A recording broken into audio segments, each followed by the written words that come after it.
নমস্কার, কেমন আছেন আপনারা? আশা করি আপনারা সকলেই খুব ভালো আছেন আর আমি অনেক ভালো আছি।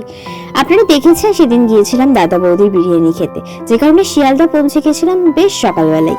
শিয়ালদা থেকে ব্যারাকপুরে যে ট্রেনটা ছিল সেটা ছিল একটু দেরিতে, যে কারণে ভাবলাম টিফিনটা এখানেই করে নেওয়া যাক। শিয়ালদা স্টেশনে সব থেকে ফেমাস যে জিনিসটা সেটা হচ্ছে পকেট পরোটা। রাজুদার পকেট পরোটা আমরা খুঁজে পাইনি, কিন্তু এই কাকুটার থেকে নিয়ে নিয়েছিলাম এই পরোটাগুলো। এই পরোটাগুলোর দাম ছিল 3টে পরোটা মাত্র 20 টাকা, ডিম দিয়ে নিলে সেটা 30 টাকা। এর আগেও আমি পরোটা খেয়েছিলাম শিয়ালদা থেকে, কিন্তু শিয়ালদা স্টেশনের উপরে যে পরোটার দোকানগুলো আছে সেখান থেকে খেয়েছিলাম। কিন্তু এই কাকুর পরোটাটা বেশ ভালো ছিল, কারণ ইনি তরকারিতে বাদাম সয়াবিন সবকিছুই দিয়েছিল, বেশ টেস্টি ছিল ব্যাপারটা। আমরা যখন ওনার কাছে গিয়েছিলাম তখন বেশ ফাঁকাই ছিল, কিন্তু আমরা খেতে খেতে দেখলাম অনেক লোকের ভিড় হয়ে গেছিল, ওনার সবকটা পরোটাই বিক্রি হয়ে গেছিল, কারণ তখন বেলা 11টা বেজে গেছে।